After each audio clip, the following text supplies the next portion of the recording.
Hello, everyone, and thank you for joining us today on PoliWine, where we like to take a deep dive into stories pulled from the media and have a fun time while breaking it down. I'm Jillian, and let's get into it. So, let's start off with Mother Nature, and she has been extra active these days, not only with the fires in the West, the storm sweeping across the US. There's also been a lot of seismic activity. In Alaska, about 90 miles outside of Anchorage, there has been seismic activity around Mount Spur. In recent weeks, there has been reporting of around 100 shallow earthquakes. And so scientists are just kind of keeping an eye open there. Also, if we work our way over to the Aegean, this is where the seismic activity is in overdrive. In Santorini, it is a hotbed of earthquakes and surrounding islands as well. It has been nonstop earthquake activity, according to the University of Athens, between January 26th and February 13th. That's February 13th. That was days ago. There was reporting of 18,000 the surrounding islands. There has been evacuations. They have declared a state of emergency, but it's really scary. These islands live on tourism. So cruise ships are, of course, being diverted to other islands. I don't know how I feel even going to a different island. It's still a little too close. I mean, with earthquakes, you would think there'd be tsunami warnings. I don't know how the cruise ships evidently know what to do, but that would make me really nervous. But it's just insane. If you look at the maps, it is just red dot all over the island. You can't even see the island on the maps because there's just so many spots of where there has been earthquake activity. And it's just got to be so unsettling to people who live there, the surrounding countries, just because they've been on tsunami warnings as well. But keep your eyes open there. It is nerve-wracking, but for science, I mean, it's fascinating, but it's also scary, could definitely change the landscape of what we know of how that looks there. Greece is so gorgeous and beautiful, and it is such an idyllic, picturesque island. I hope everything is okay there. It's just sad, but just absolutely crazy.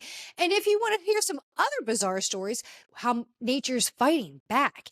Did you hear this story about this 19-year-old kayaker off the coast of New Zealand?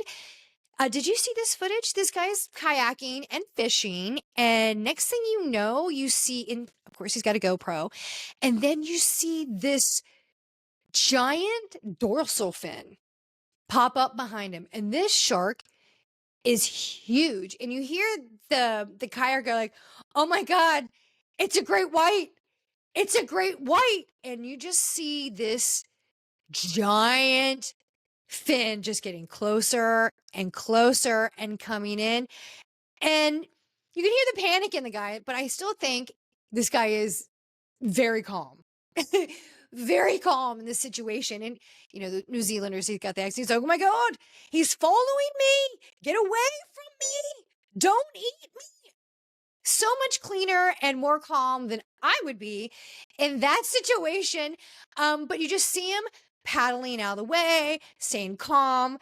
But this thing followed him for quite some times. And you hear the kid saying in the video, "I am about an hour away from the closest shore, any help, anything." Like, he's so far out there. This thing was massive, absolutely massive. And then when you see him in an interview afterwards, the kid was still so calm. He was like, brace yourself, I'm about ready to do a horrendous New Zealand accent. But the kid was just so calm.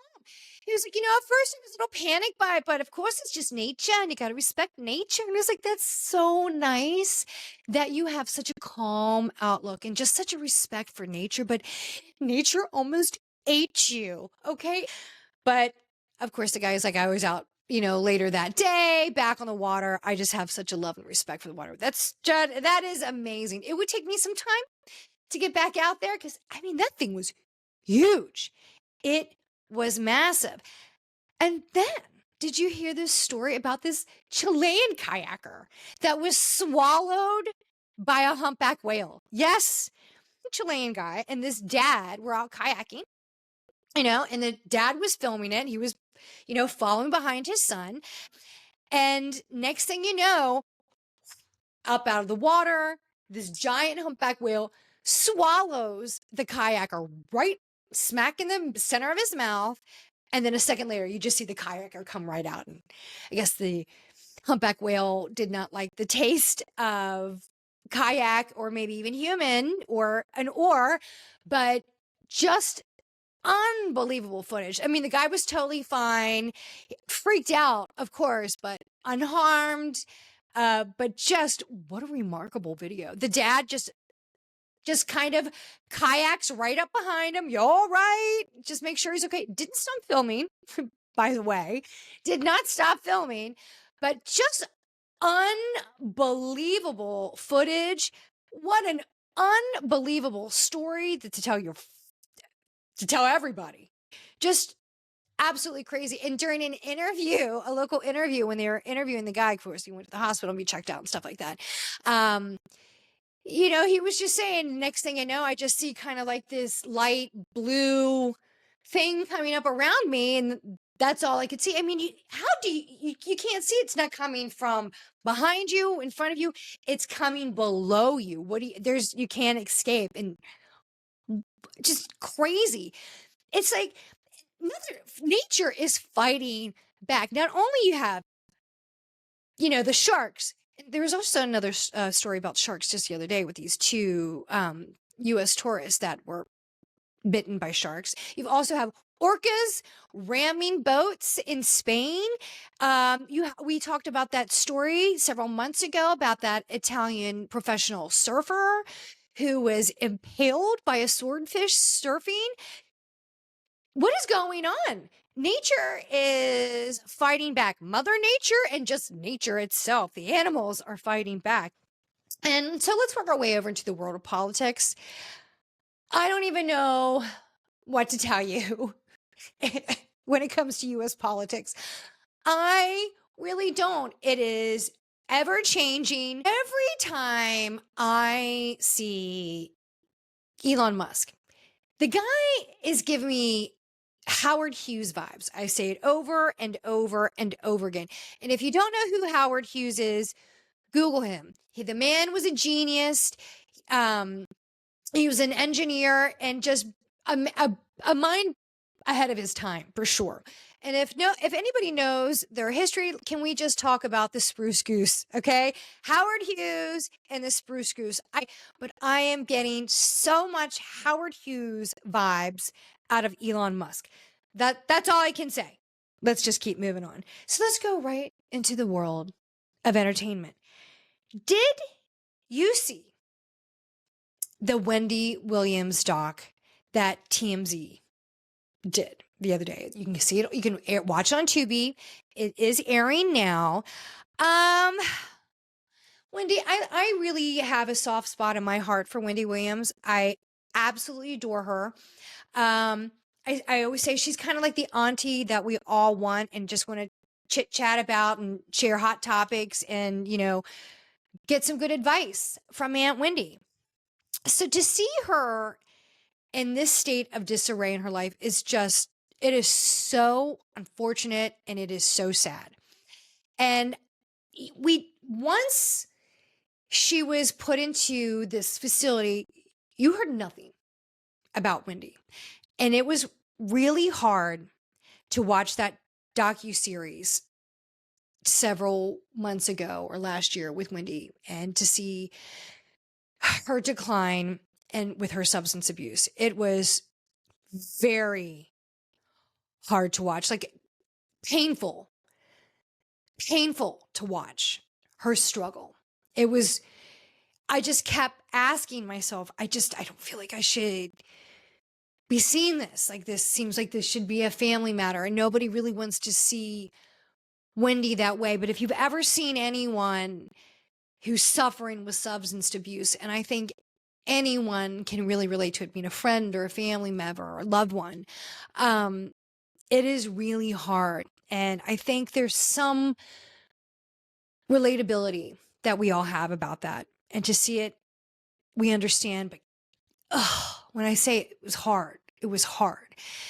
And it's great to see that she's getting the help that she needs. But I mean, Wendy has been shut from society. The doors have been closed. And Harvey Levin from TMZ has been able to have conversations with her. She's been calling him, and she was at the window in her memory care facility, and she was looking down at one of the TMZ cameramen on the street, because that's the only way. And she was on the phone with Harvey, but looking down the street to the TMZ camera.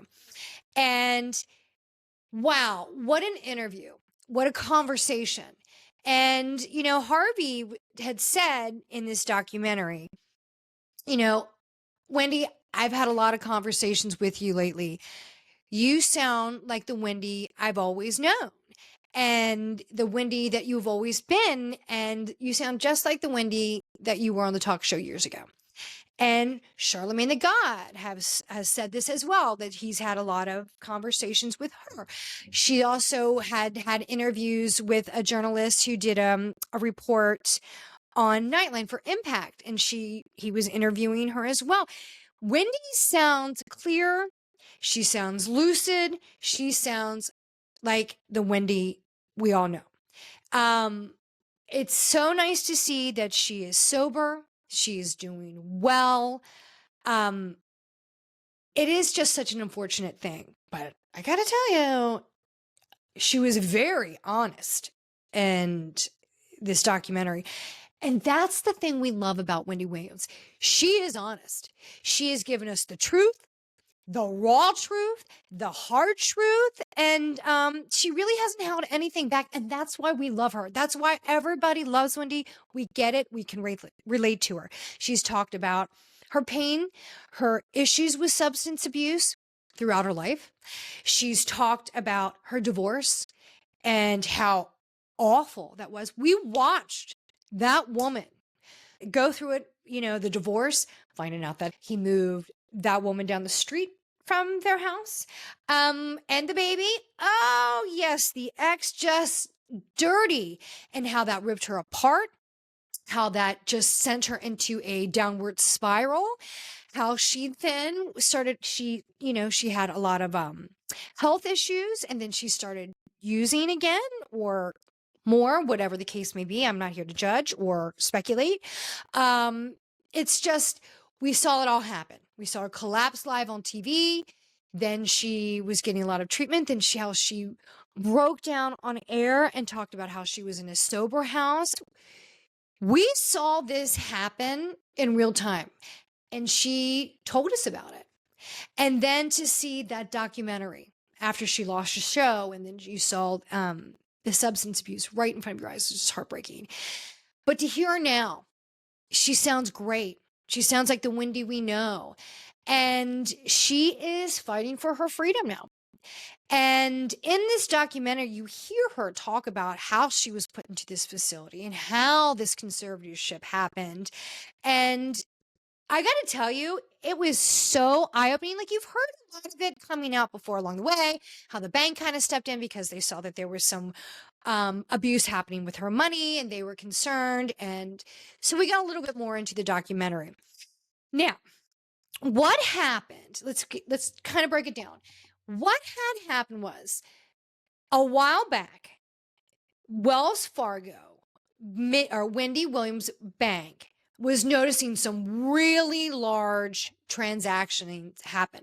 And like all banks, if they start to see unusual and large transactions, they will reach out to you to make sure it's not fraud, there's no theft, or anything like that, right? Very standard.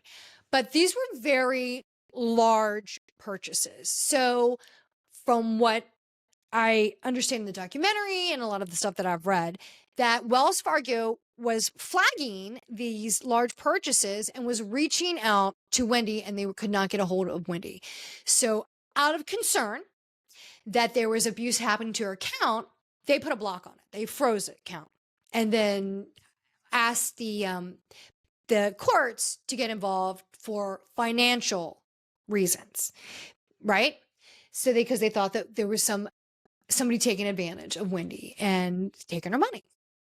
And that is a good thing. And even Wendy said, thank God they did. In this documentary, she said, thank God they did, because I had no idea that this money was just flying right out of my account. And she said in this documentary, like Harvey's like, well, what happened to the money? Do you know who was abusing the money? And she was like, it was my son. She said, and I'm not mad at him. I don't hate him for it. I felt that he was misguided. He made some poor judgment. I mean, it was large purchases. So she's like, I'm not mad at him, but thank God that the bank stepped in. But once the bank stepped in and started to ask for conservatorship with financial, then here comes the medical. There was concern about her mind frame, her cognitive state.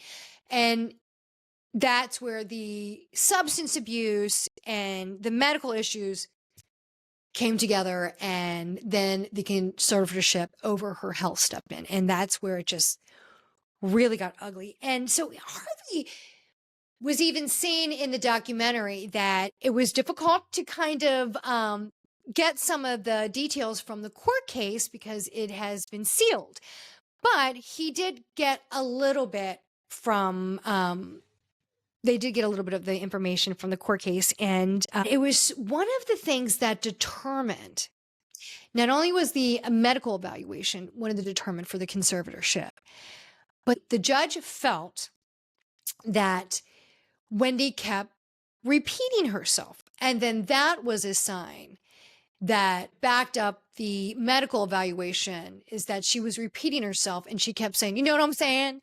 And if anybody has ever watched Wendy, that's the tagline of hers. You know what I'm saying?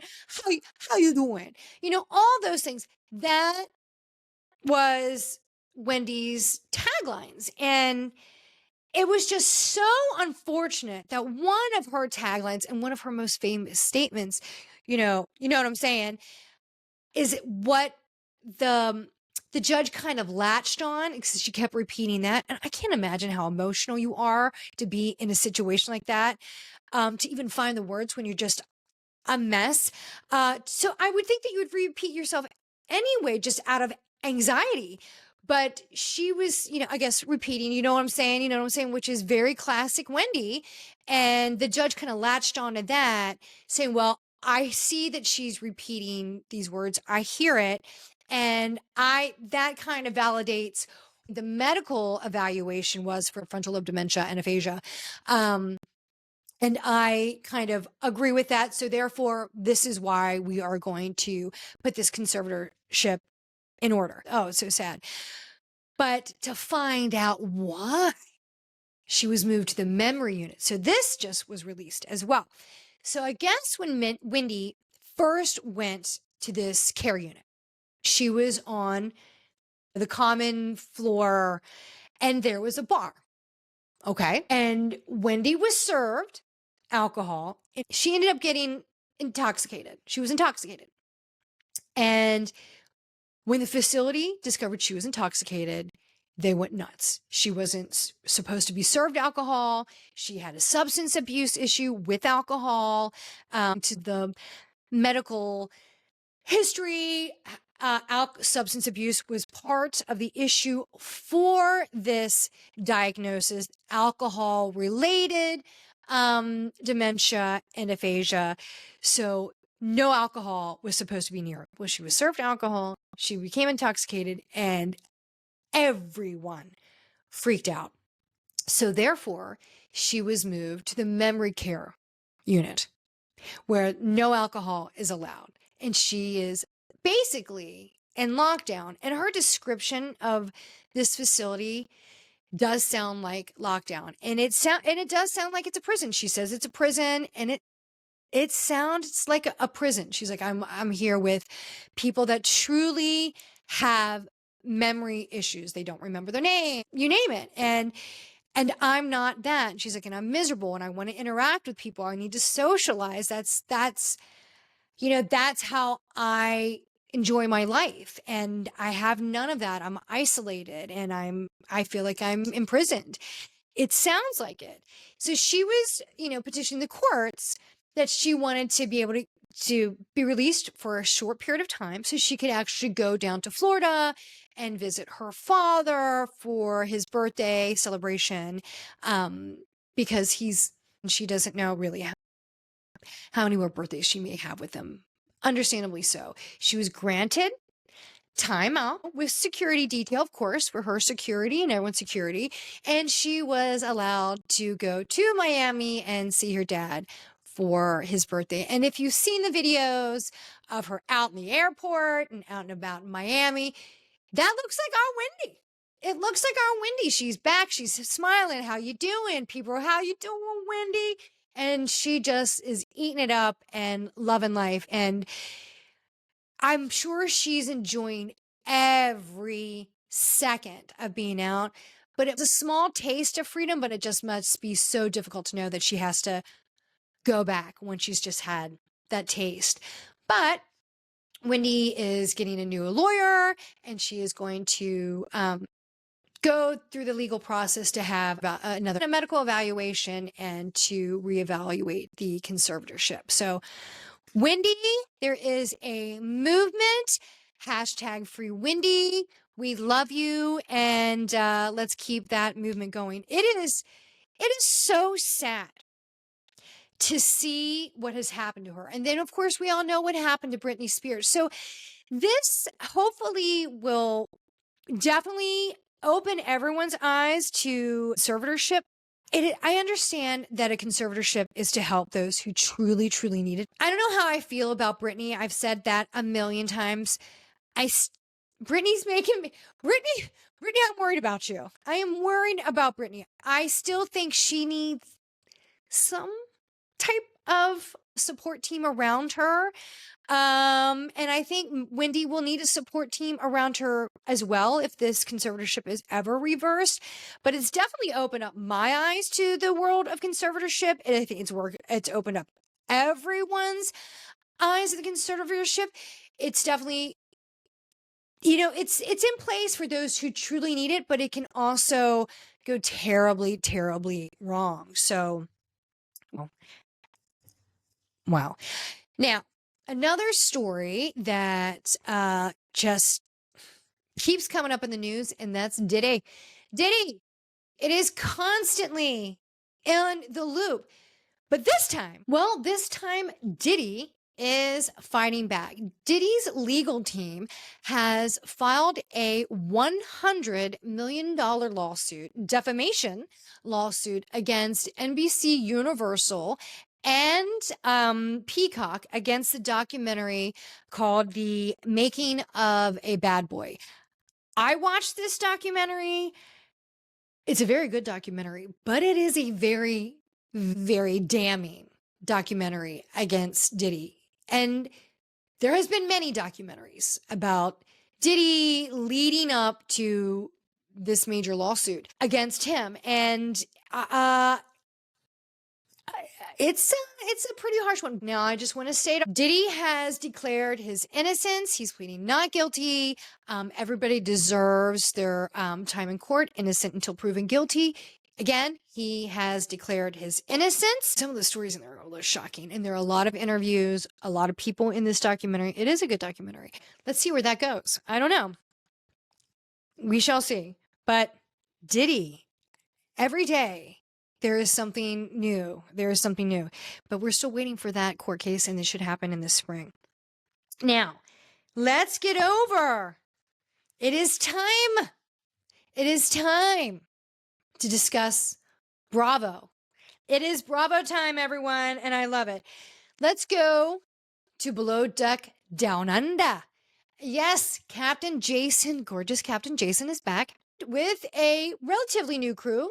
We do have two returning crew members. We have Chef Zarina and Harry.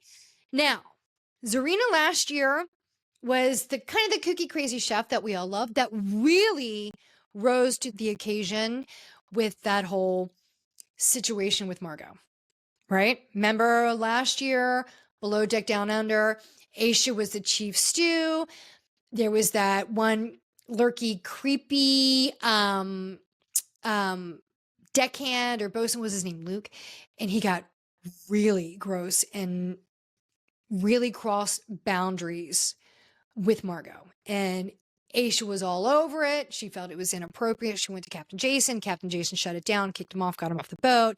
And everyone was just amazing to Margot.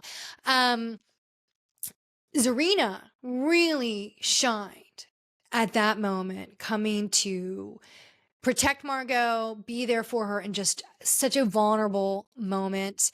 Great. So I'm glad to see Zarina back this season. Harry, who had the biggest crush on Margot last year, and everybody loved Harry. He's just adorable, sweet, kind of geeky kind of guy, just so cute. And he's back, and happy to see him back again. But most of the crew all knew the boat, huge, awesome. As I saw it, I immediately felt for the stews because I'm like, oh my God, that's a lot of running and a lot of work. And it is, and they'll get into that. New chief stew, new stew crew, new bosuns other than Harry, and Zarina gets a sous chef this year, and she needs it. She needs it. That galley is massive. So we do hear Captain Jason talk about last season with Serena. So she had, a little bit, some hiccups and hangups. And so he thought it would be best to bring in a sous chef. And it is a great idea. Unfortunately, the sous chef is an ass and very egotistical and so dismissive of her. And it's just, oil and water from the get-go. He's just rude and an asshole to her. And Zarina, who can be slightly hot-tempered, I think, tends to handle him very, very well. And she even says in one little cameo, she's like, look, when I was I was an egotistical, arrogant chef as well. And I thought I was the greatest and I thought I was the best. And I was humbled and put in my place quite quickly by a head chef. And she's like, it is a slow, steady climb to be a head chef. And we all have to learn the hard way. And I kind of get where he is. She's like, but don't come to me with this shit. You got to earn your place. Fair enough, Serena. Fair enough. And this guy, asshole. And you'll see later in the first few episodes, it's not going to go so well for him. But I don't know how I'm feeling about this crew. I feel like there is going to be some major issues with the crew. I already see cracks with the stews, deck crew, I should say. All seem to be getting along right now. That's not going to go over well. We have a new girl that's on the crew, and Adana. Then we have Wihan and Johnny, who's the Greek guy. We have Zarina, Hera, Laura is the new sous chef. Brianna is young, and she is the model that, of course, Harry's got to go for. Everybody loves Brianna, the model. And then you have the girl who's Brazilian. I really like it. Marina, I like her as well. She's cute. Very green crew. It's interesting to always see everybody starts to fight for the cute girl right away on the boat. Does anybody remember, was it Gail last season? Gail, she was super cute, but God, she was so boring. So Brianna, I hope you are not boring like Gail. First couple charters that come in, it is a crash course on getting to know the boat, getting to know each other. The food, oh my God. I feel so bad for the head stew, Laura. Timing and trying to get that food up several flights of stairs, that is not easy. And still get hot food on the table, that is not easy. That is oh my God. And not only each meal and each plate that comes out, some cool faster than the others. That's tough. That's a lot of sprinting. Your legs are going to be unbelievably shape by the end of the season, but that is a tough ask, and you can already see her breaking down. Like, she's already had a few breakdowns. So I think we only had like 2 episodes. This girl has been crying in her cabin way too much. So if you think this is going to go well, it is so not. It is so not. There's just, it's happening too soon. Two green of the crew, Zarina and Laura have worked together in the past, and you see Laura talk about it. She's like, I really like Zarina because now they're bunking together. They're in the same cabin together. And she said, I've worked with the Zarina before and I like her, but sometimes she can create a little bit of mess, and I don't know if I want to be a part of that, but I think we can make it work. And anytime on any of these shows where anyone's ever said, I think we can make it work, never does. It never does. So let's see where this goes, right? So I am enjoying Below Deck, Down Under so far, but I always love that they're going, snorkeling, and they always have the coolest toys. And sure enough, I already told you the deck crew's a little shaky. The stew's a little shaky. Already an injury. I thought in this past episode, that Harry's thumb was cut right off by one of the straps as they were lifting up one of the jet skis, but it was just his thumbnail. It looks really, really nasty. So, I mean, if this is already happening so early in charter, and they've already lost the other guy on the jet ski, the Greek guy on the jet ski, Johnny, who I think is adorable. Yeah, it's not looking good. Not looking good. And Captain Jason, who I really like and is really trying to keep it together, I think you've got your hands full in this one. And then let's go back to the sous chef, right? Anthony, what a douche. So he comes to Zarina this past episode, who's just been fighting and just antagonistic and just so disrespectful to her. And Captain Jason actually overhears him being quite a jerk to Zarina, and Zarina's really chill in this whole interaction. And I'm glad Captain Jason observed it at this moment, because she was like, look, I am going to prep for the menu, get everything ready, and I got to do a little computer work on that. So do you mind doing some of the crew while I'm doing that? So you need any help, any questions, come and get me. And it might be really nice if I could maybe go down for a few minutes, because, that it's got to be such an exhausting job to be a chef on a ship like this. It's constant working. He starts giving her shits like, well, I feel like all you're giving me are just really the kind of the shitty jobs. And that's not what I'm here for. Actually, that is what you're there for. You're man number 2, not number 1. So you are the backup, not the head. And Zarina's like really calm about it, going, well, I'm happy to help you with this, but I really need to get this done because this is what we need to do, prepare for the guests. And he's just like giving her shit. So I'm really glad Captain Jason observed that situation. So a little time goes by. Zarina's in the galley prepping the food. And you see off to the side that the sous chef's like texting some other dude. And he was like, dude, if you want, whoever he's texting, he's like, look, if you want the job is yours. And he's like, confirmed, done. I'll finish up like the next charter or 2 and I'm out of here. And takes another job.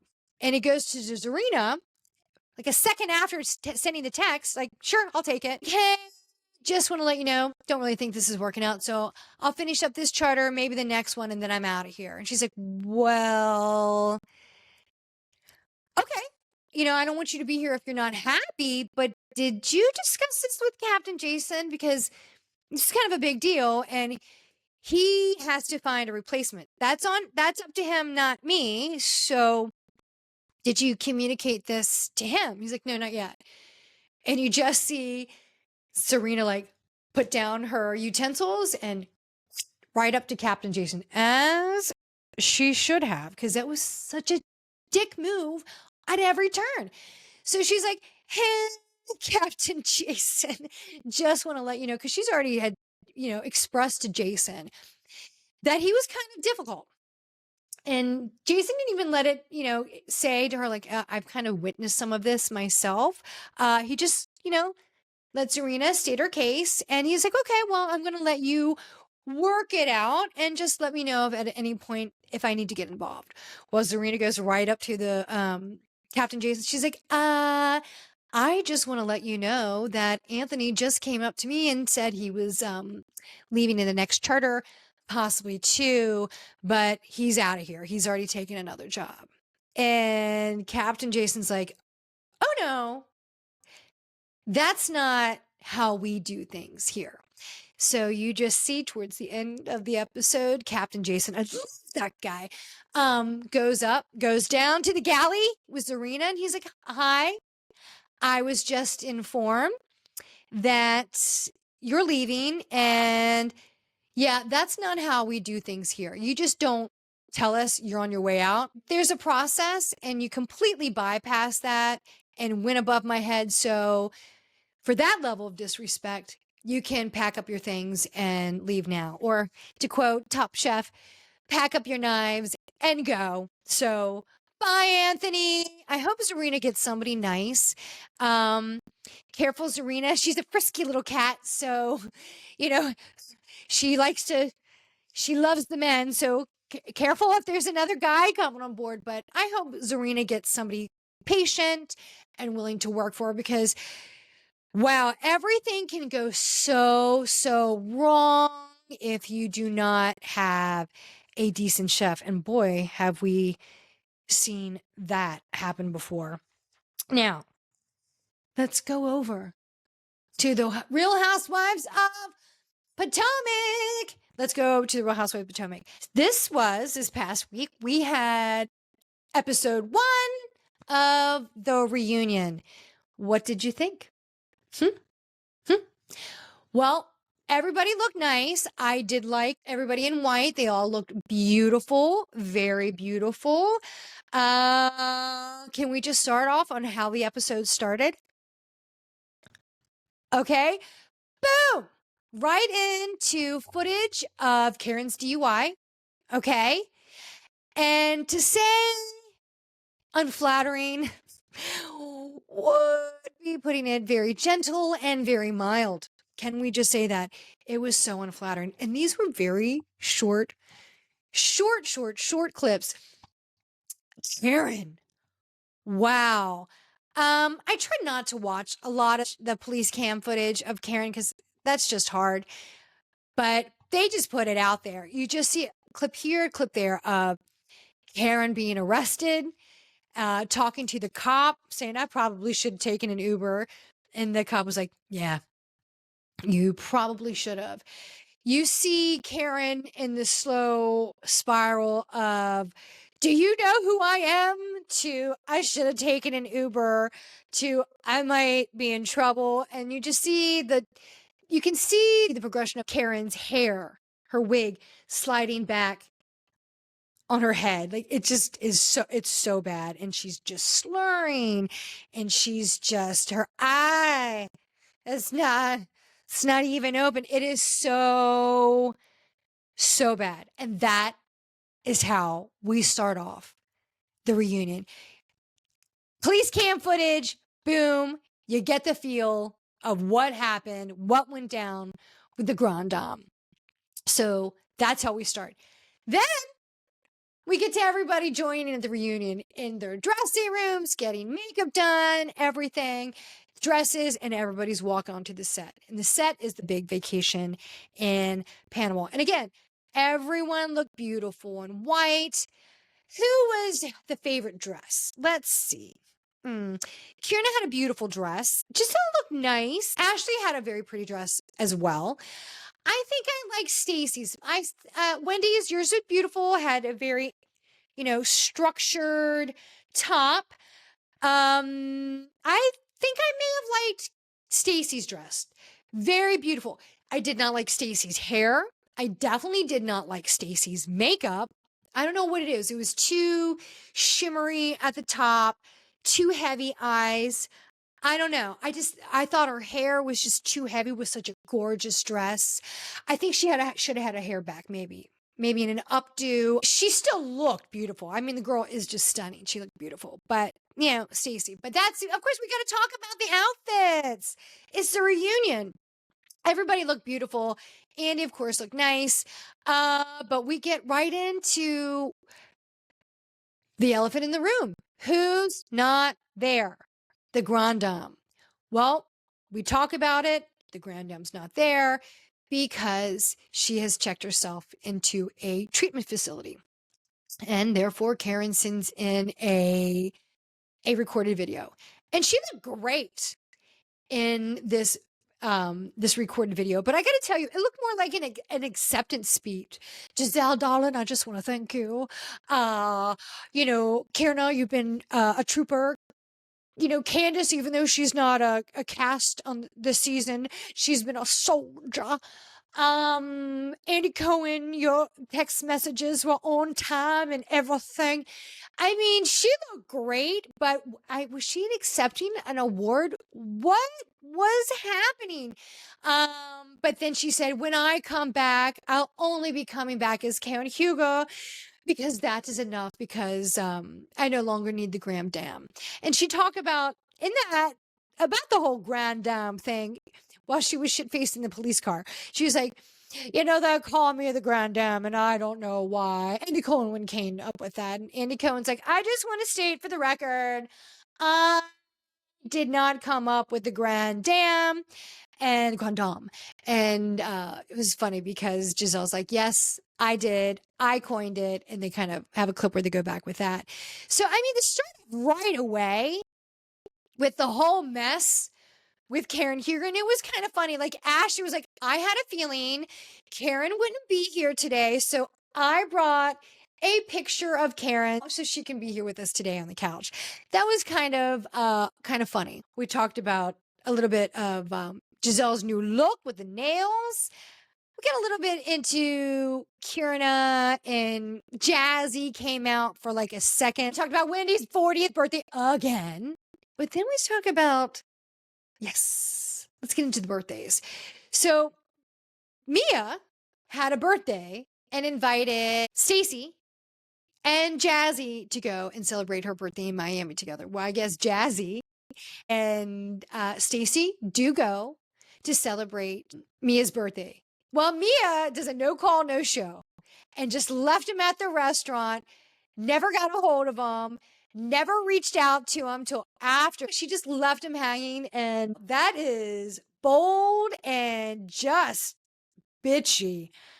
Mia, you keep making yourself look worse and worse this season with the whole fiasco with Gordon and Ink, to throw in your kids in the mix on TVs. It is really hard to kind of keep up with your pile of lies. It is so hard.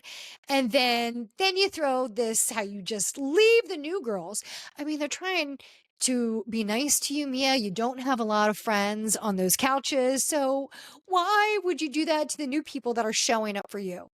Right? You didn't invite anybody else for your birthday. You invited them because you knew they would probably show up, and they did. And then you blow them off. Mia. Bad move. Mia, what are you doing? Mia, you're a mess. But I'm just so glad we didn't have to see Jacqueline this episode. I really am. But Jazzy did come off for like a hot second. Like she was just boom, there only for a minute. And the viewer questions, they had no mercy. Who was the one woman who wrote? And she was like, Jazzy, nice to meet you this season, but sounds like you were the side piece chick with your fiance, and you were the home wrecker and broke up a relationship. Is this true?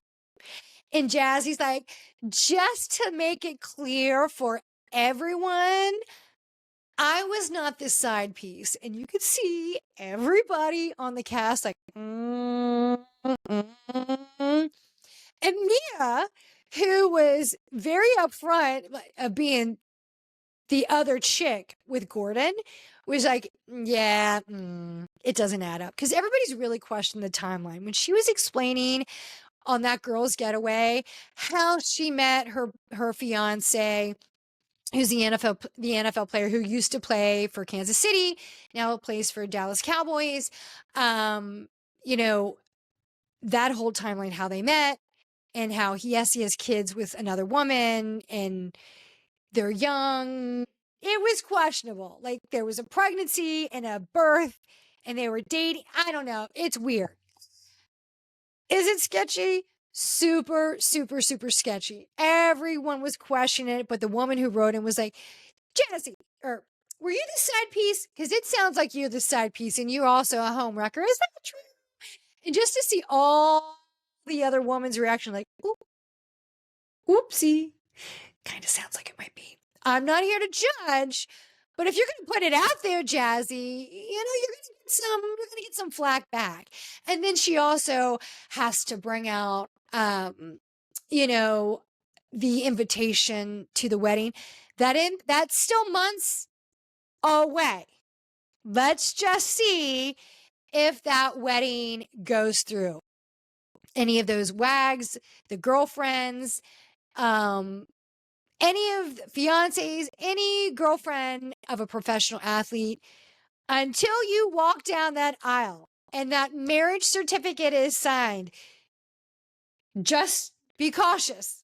It could fall apart just like that. So they still have a few months to walk down the aisle. So let's just see if it actually happens, right? But of course, Jazzy shows the invitation to Andy Cohen and, you know, tells everyone, of course they're invited. Of course they're invited. But Jazzy, was that really your only storyline? Was your way in through your professional athlete boyfriend? If so, I think it missed the mark. We've already had those. There's pretty much one on every franchise, every season.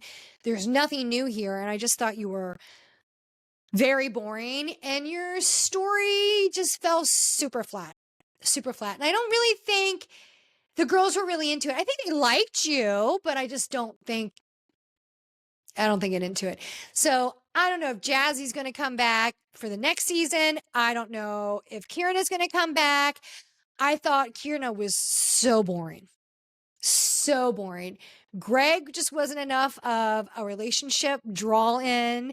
Your story itself wasn't an interesting. The fact that you refused to talk about the whole situation, what kind of brought you back this season, which was the fight from the previous season and the scar. I understand it's a lawsuit, so there's only you can't really discuss it, but then what are you going to talk about? Because you really brought nothing else. So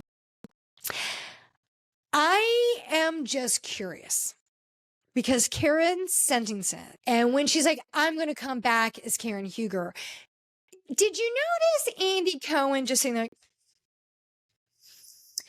because, you know, if we walk down memory lane, the only person I think that's come back after a prison sentence was Teresa, right? We have Teresa. Well, Jen Shaw, although her sentence keeps getting dropped, you know, she's not going to come back. She pled guilty. She's not coming back. Andy was very clear about that. Could she come back? I mean, I don't know. She hasn't had her sentence yet, but she was found guilty. So will Karen come back after it? I don't know. Will she get promotion? Will she get time served? It is her second offense. This is interesting because Andy was just a little kind of stoic. So I don't know. It was a decent start for the reunion season 1. Giselle, I want to hear more about your new story of your new chapter in your life where you're dating. And there is a new dating show that's going to be coming out on Bravo and Peacock that's going to have Giselle, Ashley, was it Dorinda and Luann? So I cannot wait for that. That's going to be coming out soon. It's going to be so good. What is that called? Love Hotel. That's going to be really good. But I am bummed there is no Lady Morgan. And thank you so much for joining us on PoliWine today. It has been a pleasure spending some time with you. Please join us on Instagram at PoliWine Time. Follow us on YouTube, Spotify, iTunes, wherever you get your feed. Thanks so much and catch you next time. Bye.